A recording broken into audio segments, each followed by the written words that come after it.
Buenos días, compañeros y maestros. Mi nombre es Reyes Torres Karime Rocío y el día de hoy les voy a hablar sobre la bacteria Streptococcus pneumoniae. Pues bien, para hablar sobre las generalidades de esta bacteria, vamos a decir que el Streptococcus pneumoniae es el más popular, hablando sobre la enfermedad de neumonía adquirida en la comunidad. En cuanto al perfil básico que nos presenta, vamos a ver que es una bacteria clasificada dentro de los microorganismos que se dedican a la invasión, a la inflamación y a la destrucción, más allá de vivir a expensas de un huésped como otros parásitos. El Streptococcus pneumoniae va a pertenecer a la familia de los Streptococcaceae. Y bueno, hablando un poquito sobre la cápsula, vamos a ver que la característica anatómica es sobre los cocos esféricos y eso también atribuye su nombre de estreptococo, ya que tiene la forma de un coco. De una manera, vamos a también hablar sobre la forma en la que están puestas, es decir, están colocadas como en fila india, una detrás de otra, como lo pueden ver en la imagen. Algo también curioso es que antes en la organización pensaban que únicamente podía ser diplococo. Esto quiere decir que nada más podían haber dos esferas unidas. Sin embargo, con investigación se dieron cuenta que podían haber tres esferas unidas o incluso más. Es aquí cuando pasa de ser diplococo a ser estrepto. En cuanto a los factores de patogenicidad, vamos a ver que este microorganismo está clasificado dentro de local y dentro de oportunista.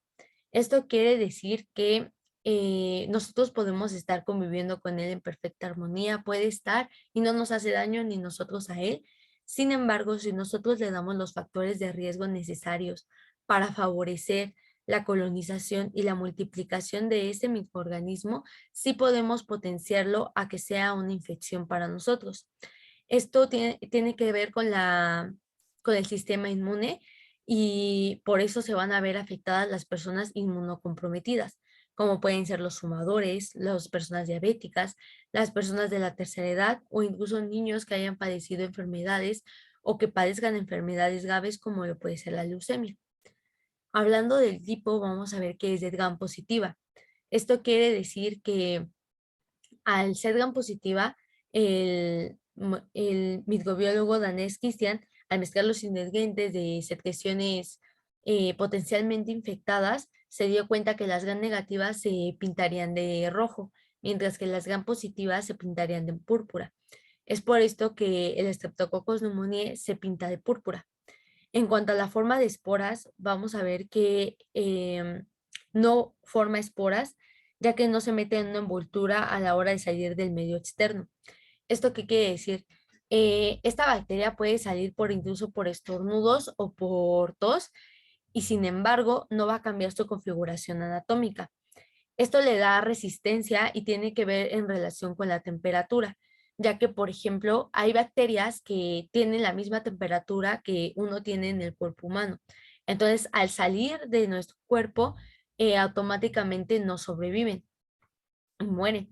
En el caso del Streptococcus pneumoniae, no es así, ya que tiene una gran capacidad de resistencia a los cambios bruscos de temperatura y es por esto que no forma las esporas.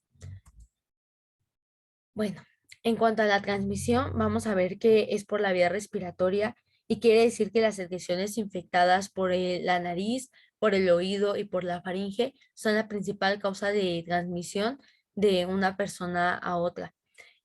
Vamos a también hablar que se transmite a través de las gotitas de fungi, es decir, las que se generan al hablar, al toser, al estornudar o incluso por el contacto oral de persona a persona.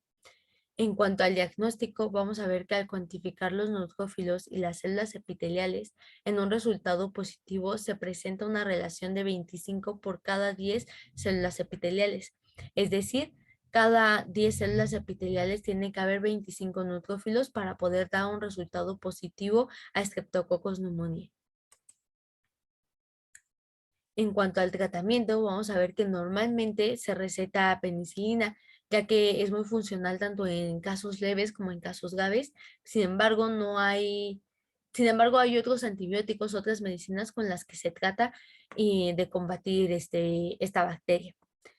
En cuanto a las complicaciones, vamos a ver que las complicaciones de las neumonías adquiridas en la comunidad es el derrame pleural para neumónico, el epidema pulmonar, el neumotórax, la fístula broncopleural, el absceso pulmonar, la neumonía necrosante o necrotizante y el pioneumotórax. Bien, dichas las generalidades, me gustaría platicar un poco sobre mi caso clínico. Muy bien, vamos a ver que en la ficha de identificación tenemos a paciente femenino de 6 años de edad, con antecedentes familiares de diabetes mellitus y hipertensión arterial en la abuela materna y de asma bronquial en un hermano. Ella recibió lactancia materna por 5 meses y posee inmunizaciones incompletas. Tiene pendiente de refuerzo del DPT y del polio de los 4 años. Ella presenta asma bronquial episódico infrecuente desde los 3 años de edad, con crisis ocurriendo 2 veces por año sin tratamiento sostenido y sin antecedentes de hospitalizaciones previas. En cuanto al padecimiento actual, vamos a ver que ella ingresó al hospital de Guapiles con una historia de haber iniciado 18 días antes un cuadro clínico caracterizado por tos, esputo purulento y fiebre de 41 grados Celsius y dificultad respiratoria.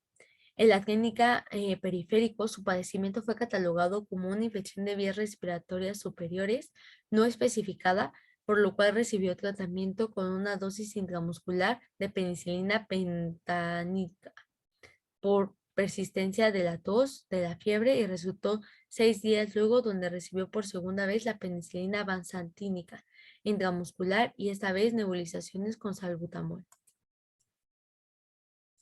En cuanto a la evolución, vamos a ver que no fue nada satisfactorio, por lo cual se reconsulta 7 días después al Hospital Guapiles, donde se ingresa con diagnóstico clínico y radiológico de neumonía bacteriana y crisis asmática secundaria. En dicho centro de radiografía de tórax mostró atrape aéreo y datos de consolidación pulmonar derecha. Se inició tratamiento con salbutamol nebulizado e hidrocortisona e ampicilina endovenosas por 5 días. 3 días después, el control radiológico mostró imagen compatible con atelectasia del lóbulo inferior derecho, agregada a la imagen previa de consolidación pulmonar. Ante la poca mayoría de hallazgos y radiológicos, se cambió la cobertura de cefpotaxime endovenoso tras 6 días de nueva cobertura antibiótico y habiendo poca mejoría del padecimiento, se trasladó al Hospital Nacional de Niños. Ya en el Hospital Nacional de Niños, el examen médico se describió con un peso de 20 kilos, talla de 114 centímetros, tenía una frecuencia cardíaca de 96 latidos por minuto y una frecuencia respiratoria de 22 por minuto. La presión arterial era de 130 sobre 70 mililitros de mercurio y temperatura de 32.2 grados Celsius. Ingresó en un buen estado clínico y los únicos datos positivos del examen físico fueron la presencia del eritema de la mucosa nasal y auscultación pulmonar con civitasias expiratorias bilaterales de leve intensidad. El resto del examen físico fue normal. Se trasladó al servicio de neumología para completar los estudios y el tratamiento. Se consiguió con tratamiento el cefotaxime de 50 miligramos por kilogramo de dosis cada 8 horas y nebulizaciones con salbutamol cada 8 horas. Los exámenes de laboratorio mostraron una hemoglobina de 12.3 grados sobre de decilitros y plaquetas de 664.000 mililitros cúbicos y los leucocitos de 7.460 miligramos cúbicos, 68% segmentados, 26% linfocitos y 4% eosinófilos y 2% monocitos. La radiografía de tórax mostró leve infiltrado bronconeumónico basal derecho que borraba el ángulo cardiofrénico derecho. Otros estudios nos mostraron la proteína C reactiva en 5 miligramos sobre litro, tuberculina negativa e inmunoglobulinas A, G y M dentro de los límites normales. El emultivo solicitó a su ingreso fue negativo en los cianuros del sudor. Ante esta evolución favorable y la mejora de la clínica y tras completar el total de 10 días de sulfotaxime, se suspende el quinto día dicho antibiótico y se inicia el tratamiento de visiometasona, 4 inhalaciones cada 12 horas y salbutamol, 2 inhalaciones cada 8 horas. Egresó el séptimo día de estancia en buenas condiciones clínicas y con tratamiento de timetropin, sulfa, sulfameto- sulfametosazol, 20 miligramos por kilogramo por día, hora de sueño. Por un mes, besiometasona, 4 inhalaciones cada 12 horas y salbutamol, 2 inhalaciones cada 12 horas por un mes. Una vez egresada, se repitió el cultivo de espulto purulento, positivo por Streptococcus pneumoniae, sensitive de claritromicina, trimetopin, sulfatazanol, comicina y meropenem. El mismo mostró resistencia a la penicilina, sulfoxafim y ceftriaxona.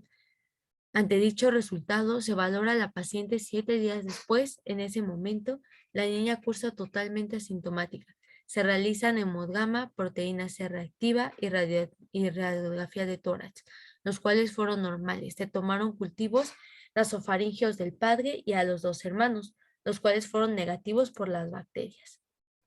Y bien, como una discusión en el presente caso clínico como factor de riesgo más importante para la aparición de una cepa de resistencia a la penicilina y cefalosporinas, influyó el uso de varios ciclos de antibióticos en el último mes del padecimiento del paciente. Esta niña no vivía en condiciones de hacinamiento, no había tabaquismo en el lugar y se descartó en un núcleo familiar la presencia de portadores nasofaringeos de SPN. eh, es posible que lo tórpido de su evolución y la lenta respuesta del tratamiento antibiótico se radicara en el patrón de resistencia bacteriana exhibida por el SPN. Su cuadro mejoró 10 días tras 10 días completos de terapia endovenosa con cefotaxime.